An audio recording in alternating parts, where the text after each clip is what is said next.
com meus irmãos, oh, quão bom e quão suave viver em comunhão com meus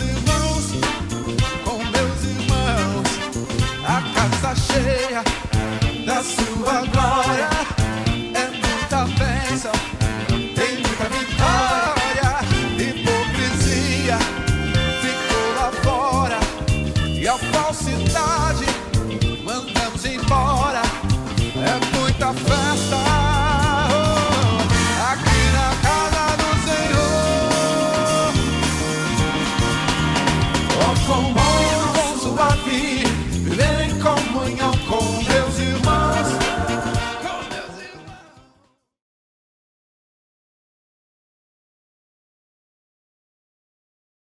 Boa noite.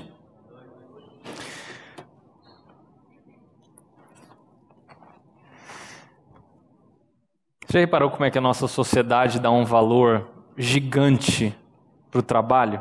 E isso tudo entra nessa categoria, tá? Quem aqui trabalha? Levanta a mão. Ok, maioria. Quem aqui só estuda? Levanta a mão. Ok. Não, eu não tô só... É uma pressuposição normal, tá? Principalmente, deixa eu saber aqui, quem está no ensino médio? Levanta a mão. Ok. Quem está cursinho? Tem ninguém? Faculdade? Ok. Pós-graduação? Alguém? Legal. Por que eu estou dizendo isso? Porque a nossa sociedade, ela, de fato, ela dá um valor muito grande para o trabalho. Por exemplo, quando você vai conhecer uma pessoa, qual que é uma das primeiras coisas que ou você pergunta ou a pessoa pergunta para você? O que você faz? O que você trabalha? Ou o que você está estudando? Nós somos definidos pela nossa ocupação, pelo menos na nossa sociedade. Agora eu pergunto, será que isso é bom? Abre lá, se você fechou, abre a sua Bíblia ou liga a sua Bíblia em Eclesiastes, capítulo 2, e nós vamos ler dos versículos 18 a 26. Eclesiastes 2:18, a partir do 18. Diz assim: desprezei todas as coisas pelas quais eu tanto me esforçara debaixo do sol, pois terei que deixá-las para aquele que me suceder. E quem pode dizer se ele será sábio ou tolo? Todavia, terá domínio sobre tudo o que realizei com o meu trabalho e com a minha sabedoria debaixo do sol. Isso também não faz sentido. Cheguei ao ponto de me desesperar por todo o trabalho no qual tanto me esforcei debaixo do sol. Pois um homem pode realizar o seu trabalho com sabedoria, conhecimento e habilidade, mas terá de deixar tudo o que possui como herança para alguém que não se esforçou por aquilo. Isso também é um absurdo e grande injustiça. Que proveito tem um homem de todo o esforço e de toda a ansiedade com que trabalha debaixo do sol? Durante toda a sua vida, seu trabalho é pura dor e tristeza. Mesmo à noite, a sua mente não descansa. Isso também é um absurdo. Para o homem não existe nada melhor que comer, beber e encontrar prazer em seu trabalho. E vi que isso também vem da mão de Deus. E quem aproveitou melhor as comidas e os prazeres do que eu? Ao homem que o agrada, Deus dá sabedoria, conhecimento e felicidade. Quanto ao pecador, Deus o encarrega de ajuntar e armazenar riquezas para entregá-las a quem o agrada. Isso também é inútil e é correr atrás do vento. Vamos orar? Senhor Deus, eu peço neste momento que essas palavras de Salomão, inspiradas pelo Teu Espírito, possam encontrar um local, uma terra bem fofa no nosso coração, para que possa dar frutos e nós sejamos desafiados por aquilo que nós vamos estudar hoje. Em nome de Jesus. Amém. Se você estava aqui nos versículos anteriores, depois de analisar vários aspectos da vida, Salomão disse que ele passou a odiar. Essa é a expressão original hebraica, quando ele fala que ele estava odiando a sua vida depois de considerar tudo. E uma das coisas que fazia Salomão odiar a vida era o seu trabalho. A gente viu que o trabalho é algo que existia antes da queda, se você lembra bem, tá? A ordem de trabalhar, de cultivar, de guardar e proteger o jardim veio antes de Gênesis 3, isso está em Gênesis 2. Ou seja, trabalho não é fruto da queda, trabalho é algo bom aos olhos de Deus. Mas quando nós pecamos em Adão, lá em Gênesis 3, nós recebemos uma sentença, e eu quero que você ouça essa sentença. Maldita é a terra por sua causa. Com sofrimento você se alimentará dela todos os dias da sua vida. Ela lhe dará espinhos e ervas daninhas, e você terá que alimentar-se das plantas do campo. Com o suor do seu rosto você comerá o seu pão. Isso está lá em Gênesis 3, dos versículos 17 a 19. Antes da queda era com prazer, agora é com suor e dificuldade. E a minha ideia com esse texto, ao estudar esse texto, é entender como é que o trabalho ele é ruim, mas é bom. Eu não estou louco, tá? Mas essa é a ideia. Então, guarde essa frase. Ela vai tentar... É uma pretensão de tentar resumir a passagem, que é o que está aí na sua tela. Trabalho debaixo do sol é canseira, mas pode ser prazeroso. Trabalho debaixo do sol é canseira, mas pode ser prazeroso. Então vamos lá. A primeira coisa que a gente vê nesse texto, dos versículos 18 e 19, é que não há garantias. Não há garantias de que nós vamos usufruir de todo o nosso esforço debaixo do sol na nossa vida, de todo o nosso trabalho, de todo o nosso estudo, enquanto nós estamos em vida. Você conhece alguém que estava estudando de maneira frenética ou trabalhando muito, juntando riquezas para si e do nada morreu? Eu conheço mais de uma pessoa. E essa pessoa, uma delas, não usufruiu de quase nada que ela conquistou. Afinal, para morrer, basta estar vivo. E para piorar, todo o resultado desse esforço não vai ficar conosco. Olha de novo aí o versículo 18. Desprezei todas as coisas pelas quais eu tanto me esforçara debaixo do sol, pois terei que deixá-las para aquele que me suceder. E quem pode dizer se ele vai ser sábio ou tolo? Todavia terá domínio sobre tudo o que realizei com o meu trabalho e com a minha sabedoria debaixo do sol. Isso também não faz sentido. Por que eu tenho que me matar de estudar? Passar em concurso? Trabalhar 40, 50, 60 horas semanais? Juntar o máximo de dinheiro, viver quase na miséria para poder comprar um apartamento? Fazer uma poupança, se tudo que eu vou juntar aqui, quando eu morrer vai acabar na mão de uma outra pessoa? E pior, essa pessoa pode ser tola. Ela pode nem saber o que ela vai fazer. E repara que boa parte da nossa ansiedade vem do fato de que a gente quer controlar essas coisas. Inclusive o resultado do nosso esforço. A gente é tão ávido para isso que, note, a gente quer controlar as coisas lá da cova. Para isso que a gente deixa um testamento. Que a gente quer dizer para onde que vai aquilo que a gente tanto se esforçou. O que Salomão está nos alertando é que fazer isso pode te dar uma úlcera antes dos seus 50 anos. E quem sabe até um ataque cardíaco. Por quê? Porque isso é vaidade, isso é correr atrás do vento, isso é vapor. Jesus conta uma história, essa história está lá, se você quiser anotar, lá em Lucas 12, dos versículos 16 ao 21. Eu vou resumir, tá? Mas é um homem que trabalhou feito louco para comprar uma propriedade. Aí ele compra a propriedade dele. Aí ele faz uma poupança para garantir o futuro dele. E nada de errado com isso, ok? Isso é legítimo, tá tudo certo. Mas ele foi trabalhando e ele foi investindo, ele foi colocando a sua vida nisso para ter uma vida segura no futuro. Como que a gente ouve hoje? Eu vou trabalhar enquanto eu tenho força, porque eu não sei o que vai ser o dia de amanhã. Você já ouviu isso? Mas é exatamente isso que Salomão fala aqui para nós. Você vai camelar de trabalhar hoje, mas você não tem garantias de que você vai usufruir isso amanhã. Você não sabe se você vai estar vivo amanhã. E no final daquela parábola, Jesus fala assim, para esse cara que trabalhou tanto, ele falou assim, agora que você acumulou tanto, com tanto esforço, que você colocou a sua segurança na sua conta bancária, deixa eu te falar uma coisa, você vai morrer essa noite, seu tolo. Ou em outras versões, seu louco, hoje vão pedir a tua alma.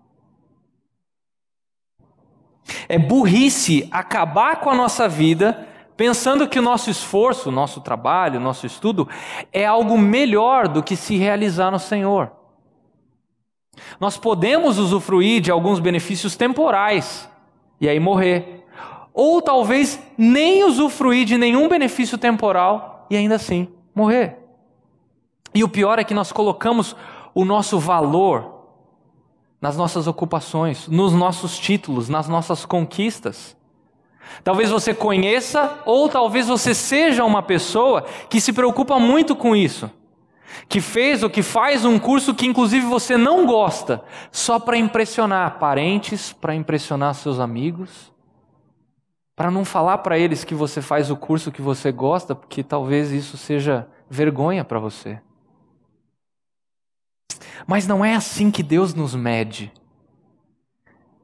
Se você já entendeu que o pecado, desde Adão, te separa de Deus, e que não tem nada que você possa fazer para você chegar até Deus, e que Deus te ama tanto, que Ele proveu solução mandando o Filho dEle para morrer no teu lugar, para pagar pelos teus pecados, te fazendo santo diante de Deus. Se você já creu nisso, deixa eu te falar uma coisa, acorda!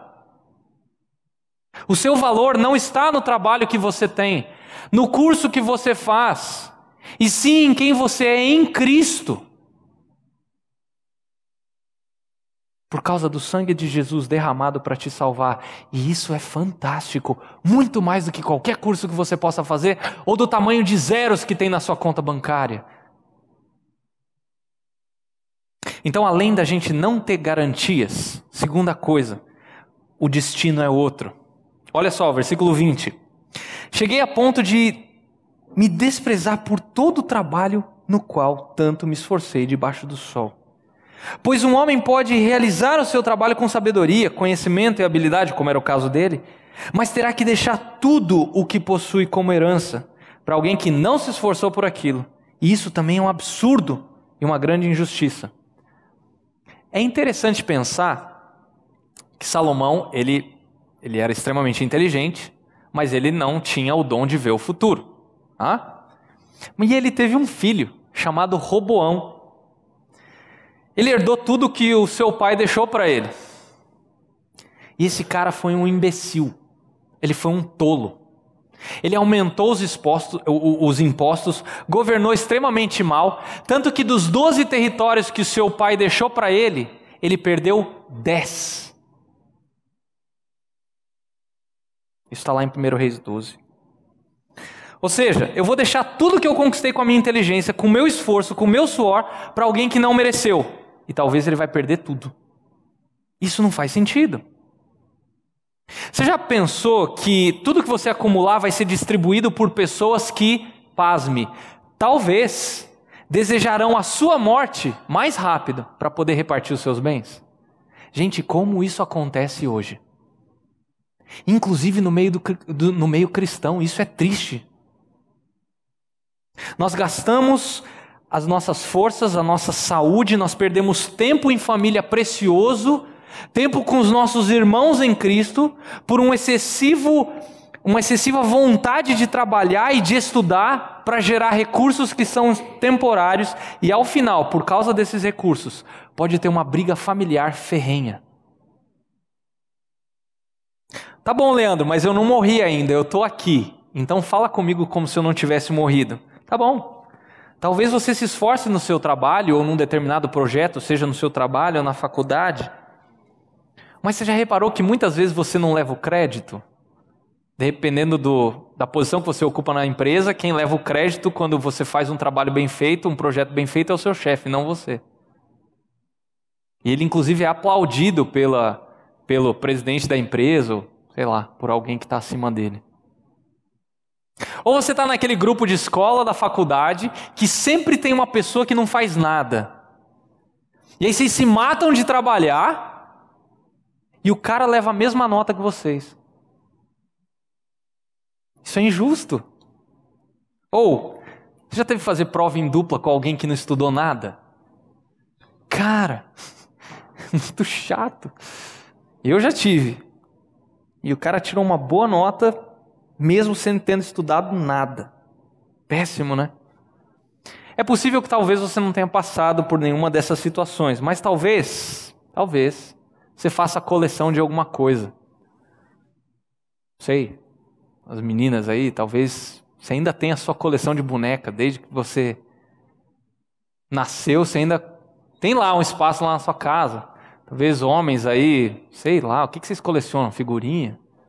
Hã? Hot Wheels. Deixa eu te falar uma coisa. Um dia, isso vai cair na mão de alguém que não dá o mínimo valor para isso. E provavelmente essas coisas vão para o lixo. E você gastou dinheiro. Pra cá, se é Hot Wheels, você gastou muita grana. Se é boneca, você gastou muita grana. É triste, né? Então, além da gente não ter garantias e de que o destino vai ser outro, terceira coisa, não tem descanso. Versículos 22 e 23, olha só. Que proveito tem um homem de todo esforço e de toda ansiedade com que trabalha debaixo do sol? Durante toda a sua vida, seu trabalho é pura dor e tristeza. Mesmo à noite, a sua mente não descansa. Isso também é um absurdo. Será que Confúcio estava certo quando ele falou: escolha um trabalho de que gostes e não terá que trabalhar nenhum dia da sua vida? Eu acho que Salomão discorda dele, cara. Muitas vezes, nós não descansamos. Nós mal conseguimos dormir. É um misto de você camelar durante o dia, você se mata de trabalhar, e aí você perde o sono à noite. Olha que combinação show. Gente, isso é realidade para muita gente. Muita gente mesmo. E é interessante pensar que tem gente que fala que a Bíblia é desatualizada. A pessoa, debaixo de muita luta, noites mal dormidas, vai lá e consegue bater aquela meta que o chefe pôs que parecia impossível. Show! E aí o que ele faz? Ou ela faz? Bom, vamos lá. Vamos comemorar isso aí, né? Então vai lá, happy hour, celebra, dorme bem. Aí chega no dia seguinte, o que tem lá na planilha que chegou no e-mail? Uma nova meta, e essa parece ser mais difícil. Ou um novo trabalho que o seu professor deu, uma prova que você tem que estudar, que tem o dobro de páginas para ler do que a prova anterior. E aí você vai para casa, deita a cabeça no travesseiro e fala: será que eu vou conseguir bater essa meta? Será que eu vou conseguir tirar uma nota boa nessa prova? E se eu não conseguir? Aí você fica pensando: será que valeu bater a meta anterior? E se eu não tivesse batido, o meu emprego continuava. Mas e se eu não tivesse tirado uma nota tão boa naquela prova? E aí seu cérebro começa a pensar umas coisas que você começa a ficar louco. E pior, você não dorme direito porque o seu cérebro fica rodando.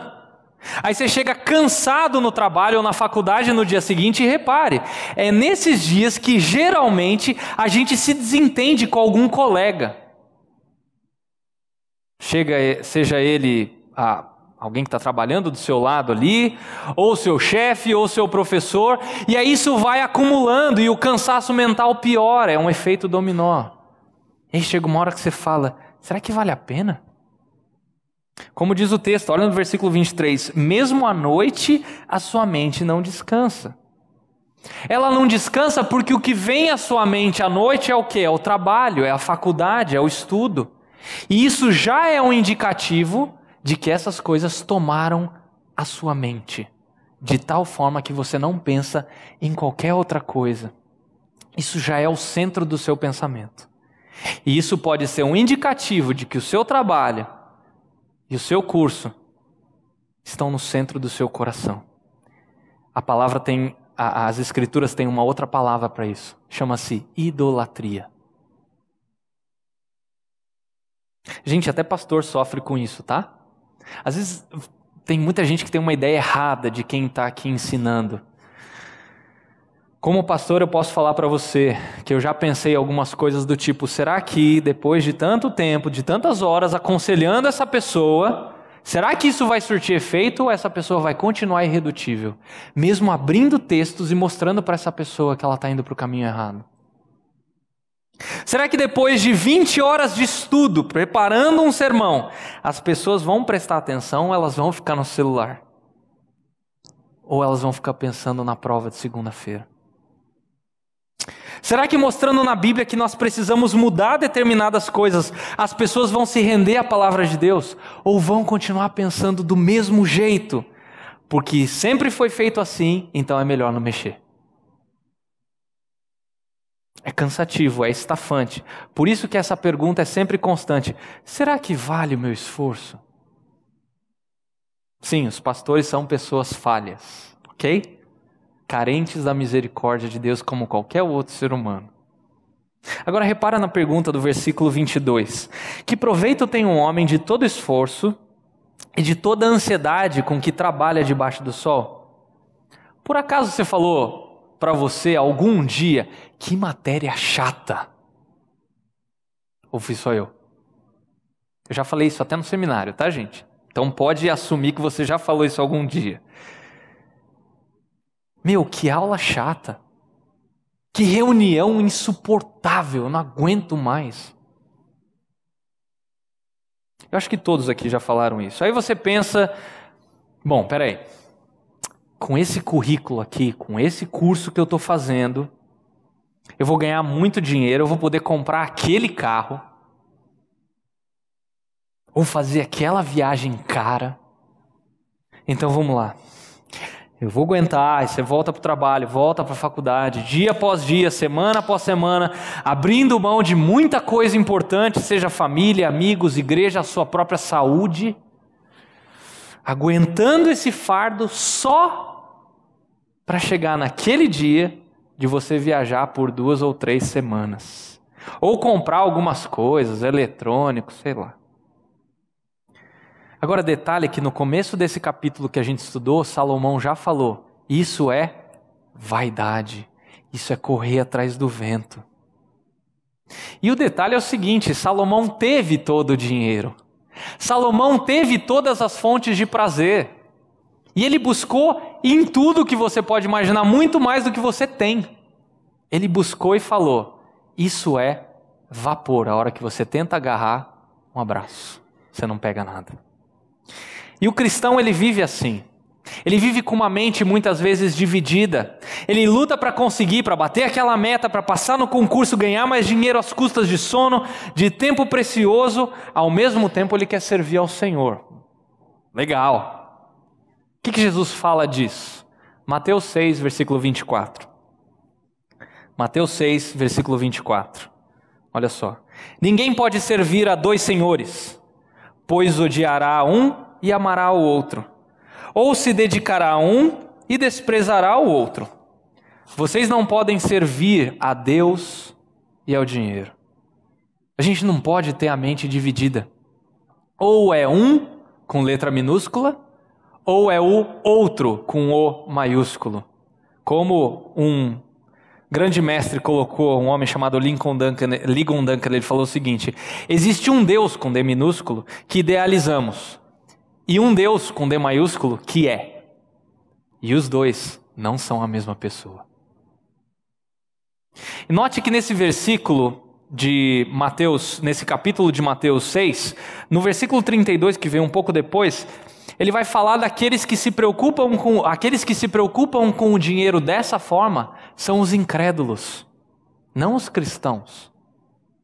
E o versículo 33, ele mostra que Deus vai acrescentar a provisão que nós necessitamos, o que deveria acabar com a nossa ansiedade, não com a nossa diligência em estudar, em trabalhar, não é isso, mas sim com a nossa preocupação exagerada de que Deus não vai suprir. Gente, de novo, as coisas básicas da vida, corretamente utilizadas, elas são boas, elas são doces. Comida, bebida, trabalho. O versículo 24 do nosso texto aqui vai mostrar isso. O que estraga essas coisas é um desejo desesperado de tirar mais delas do que elas podem dar. Você já reparou que é só o ser humano que faz isso? O animal não faz isso. O ser humano, ele quer tirar mais das coisas do que elas podem dar. E isso traz o que para nós? Cansaço, enfado, é tolice, porque a gente foca os nossos olhos aqui debaixo do sol. Então, já que não existem garantias, que o destino será outro e que não há descanso, chega de notícia ruim. A vida, ela é um presente de Deus. Felizmente há esperança. Olha o versículo 24 e 25. Para o homem não existe nada melhor do que comer, beber e encontrar prazer em seu trabalho. E vi que também isso vem da mão de Deus. E quem aproveitou melhor as comidas e os prazeres do que eu? Então, depois de tanta pancada, finalmente vem a primeira coisa positiva no livro. É um oásis de esperança no meio de um deserto de desespero, né? Salomão está começando a ver diferença entre viver com Deus e viver sem Deus. Isso você vai perceber à medida que a gente for expondo o livro, isso é uma curva aqui no livro. Você repare que antes disso, ele se refere a Deus uma vez só. Está no versículo 13 do capítulo 1. E quando ele fala de Deus nesse versículo, ele fala que Deus parecia ser parte do problema. Agora, o que Salomão está dizendo é que a parte de Deus não existe alegria plena. Se nós estamos fazendo muitas coisas e tendo dificuldades de encontrar alegria plena, significa que nós estamos deixando Deus de lado. Se nós estamos fazendo tanta coisa, é porque Deus não é o centro do nosso pensamento e das nossas ações. Repara o que ele fala no versículo 24 aí. Não existe nada melhor do que comer, beber e encontrar prazer no seu trabalho. Aí ele fala, isso também vem da mão de Deus. Salomão, ele para de tentar obter para si, e aí ele começa a aceitar essas coisas como vindo da mão de Deus. Olha a mudança de mente. Olha a mudança de pensamento. Isso é a mesma coisa que Paulo fala lá em 1 Timóteo 4, versículos 4 a 5. Se você quiser abrir 1 Timóteo 4, dos versículos 4 a 5. Ele fala o seguinte, versículo 4. Pois tudo que Deus criou é bom. E nada deve ser rejeitado, se for recebido com ações de graças, pois é santificado pela palavra de Deus e pela oração. O prazer nas coisas criadas é uma dádiva de Deus. É claro que nós temos limites. Para isso que nós temos esse livro aqui. Dentre outras coisas, é para nós sabermos para onde nós devemos ir.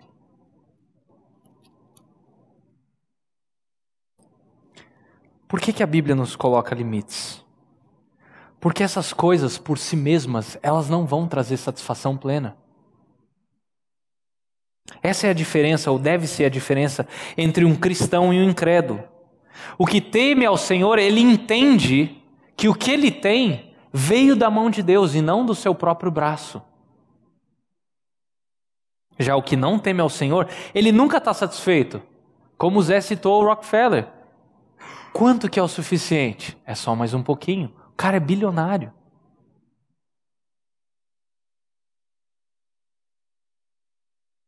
Só que a gente cai no papinho do mundo.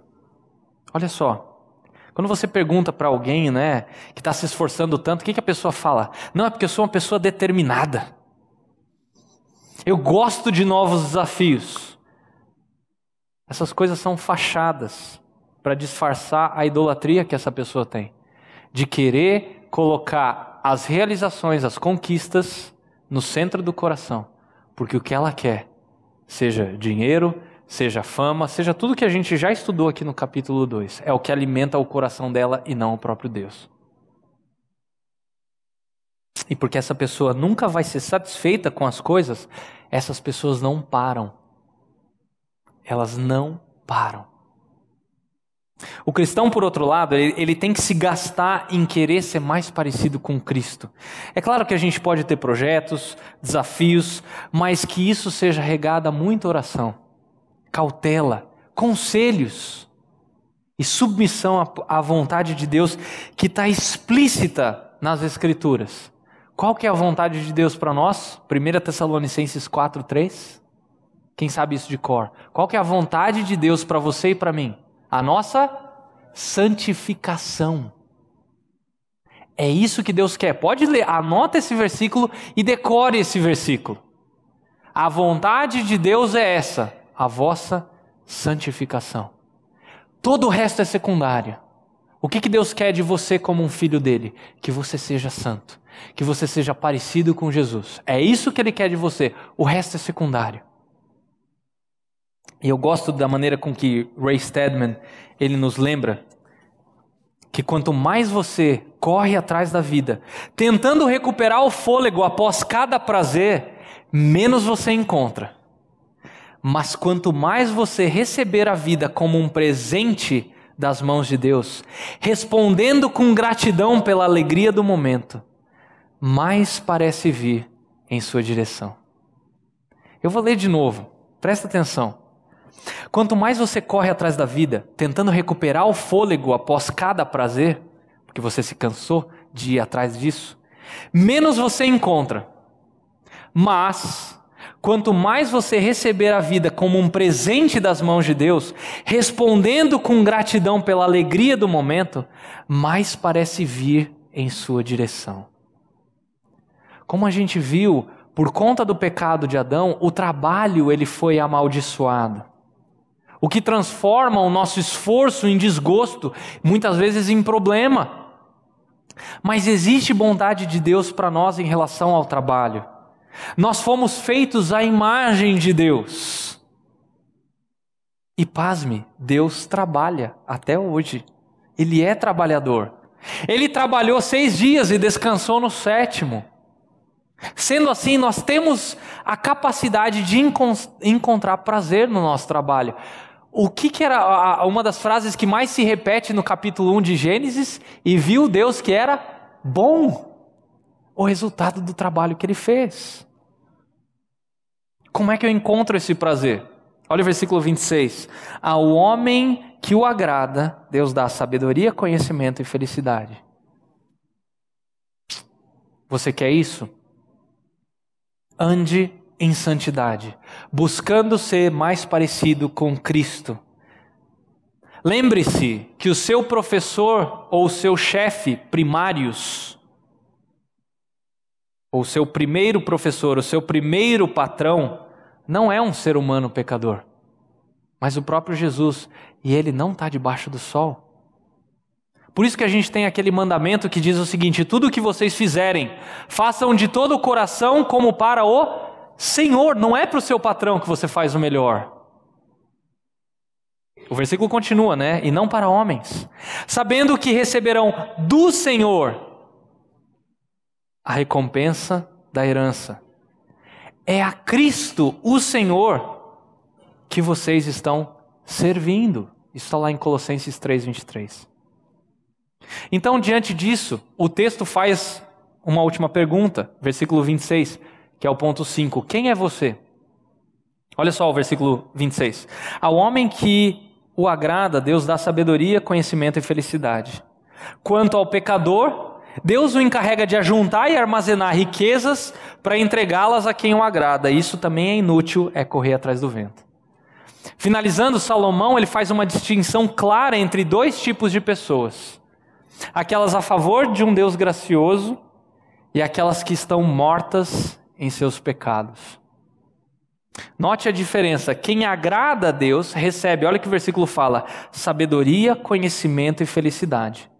Pela primeira vez no livro, desde que a gente começou, sabedoria é descrita como uma dádiva divina e não mais como um empreendimento humano.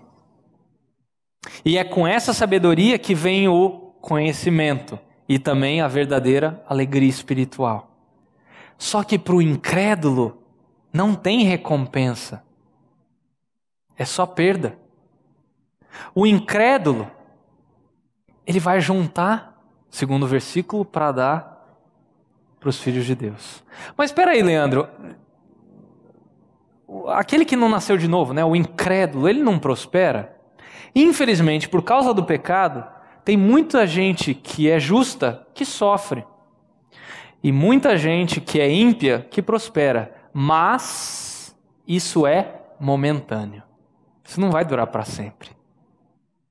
Porque um dia, quando a gente estiver com o Senhor na glória, todas as riquezas vão ser levadas para o reino dos céus. Isso está lá em Apocalipse 21. Então, de novo eu pergunto, quem é você? É aquele que vai desfrutar dessas riquezas com Cristo um dia? Ou é aquele que vive perturbado com o futuro, sem verdadeira alegria e sem uma alegria que dura, que é plena? Eu quero concluir com eu quero pontuar algumas coisas com vocês. Enquanto você viver com base no merecimento, na ideia de que eu batalhei, logo eu mereço, você vai tentar agarrar os resultados dos seus esforços, só que você não vai conseguir, porque isso é vapor. Mas se você entender isso como dádiva de Deus, e que o trabalho é um meio, não um fim, aí você vai achar prazer até nas coisas pequenas da vida. Eu vi um autor falando, você vai achar prazer até naquele copo de leite que você bebe antes de dormir. Isso vai ser agradável a Deus. E nós só podemos ser agradáveis a Deus se nós estivermos unidos com o seu Filho Jesus Cristo. Se você foi comprado pelo sangue de Jesus, se Ele morreu por você naquela cruz, se Ele ressuscitou e você ressuscitou com Ele ao terceiro dia, se a sua vida está escondida, como Colossenses 3 fala, a palavra aí para os nerds, escondida é cripto, daí que a gente tem criptografia ou encriptografado. Se a sua vida está protegida por Deus, então você pode descansar. E saiba, o Senhor se agrada de você, porque você está em Cristo. E o resultado do seu trabalho, dos seus estudos, é que o mundo vai começar a girar de maneira diferente para você. O que para o descrente é apenas canseira debaixo do sol, para você é uma vocação que traz fruto hoje e amanhã. Aqueles que reconhecem que essas coisas vêm da mão do Senhor são capazes de aproveitar a recompensa do seu trabalho num outro nível. Os frutos do nosso trabalho nunca foram feitos para ser o centro do nosso coração. Nunca foram feitos para ocupar o lugar de Deus na nossa vida. E note que eu estou falando, não é o primeiro lugar, é o centro.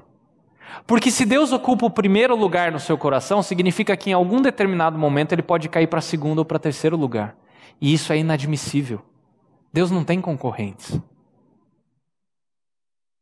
Você vai aproveitar de fato a vida quando você colocar as coisas da vida no seu devido lugar, deixando Deus no centro e os frutos como resultado.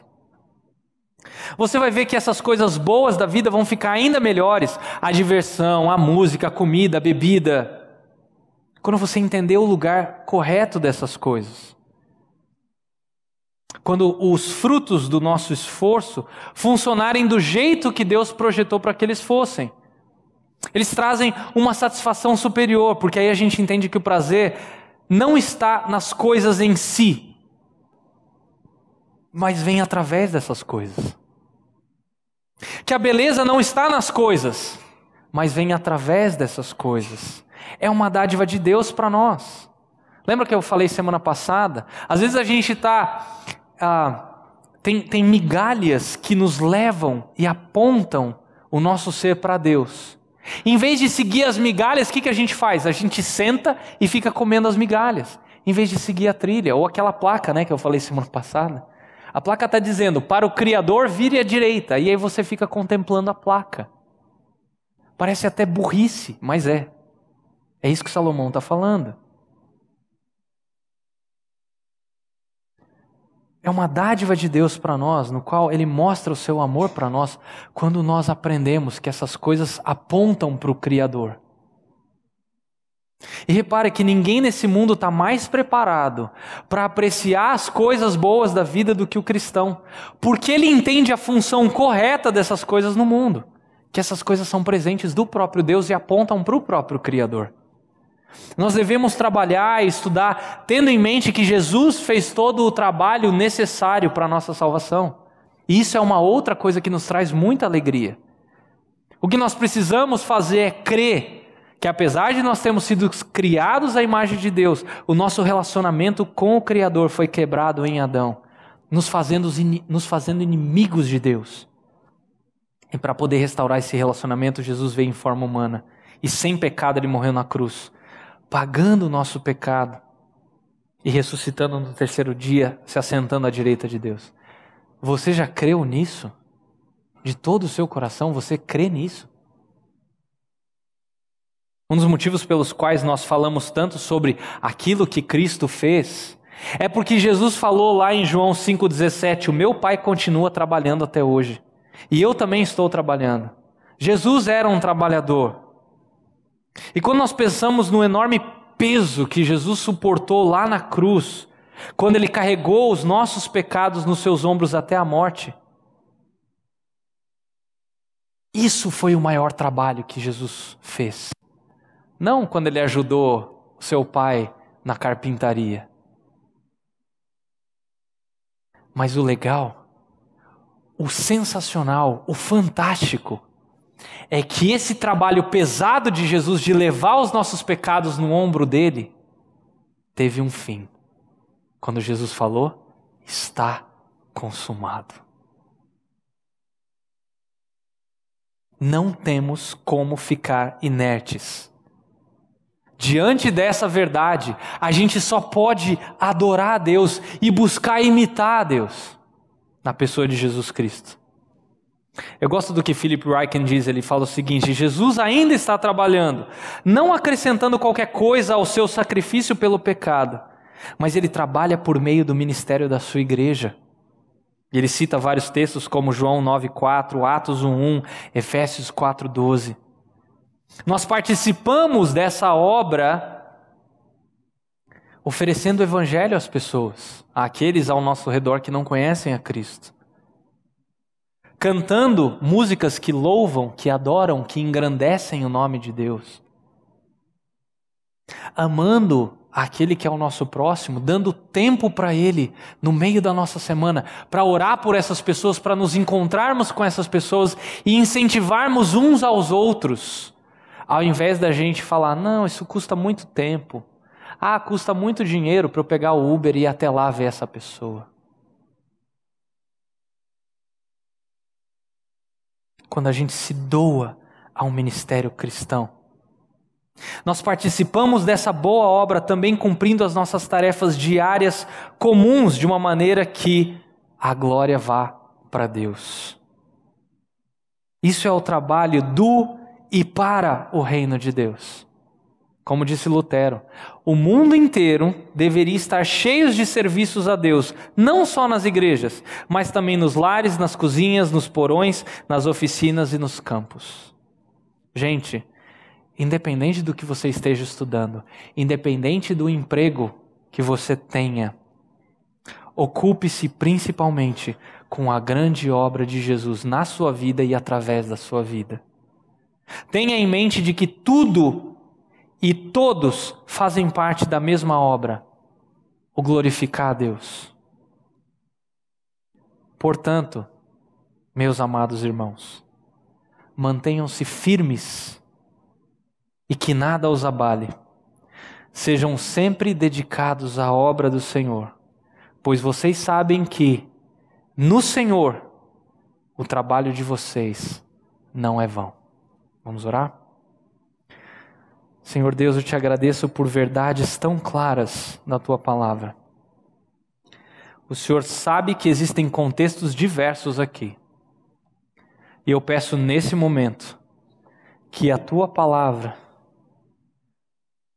mais uma vez, possa germinar nos solos de cada coração aqui. Desafia-nos, Senhor, a sair da mediocridade e viver uma vida a todo momento que produz fruto. principalmente nesses locais onde muitas vezes nós estamos sozinhos, onde nós não temos companhias de irmãos em Cristo. Fortalece-nos, Senhor, para que possamos encontrar alegria nas coisas criadas, entendendo que essas coisas vêm da Tua mão e não do nosso próprio esforço. Nós oramos assim no nome de Jesus. Amém. A Livraria PIB Londrina procura selecionar cuidadosamente seus títulos e autores a fim de oferecer um conteúdo alinhado com o Evangelho de Jesus Cristo.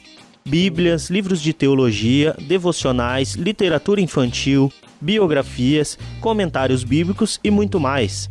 Dispomos também de um acervo de CDs e DVDs das mais de 5.000 mensagens ministradas na Primeira Igreja Batista em Londrina. Visite a Livraria PIB Londrina e conheça ainda mais. Livraria PIB Londrina, de segunda a sexta, das 13h30 às 18 horas. Endereço na Avenida Paraná, 76A, próximo ao Calçadão, bem no centro de Londrina. Ligue para 3372-8921 ou acesse o site www.livrariapiblondrina.com.br.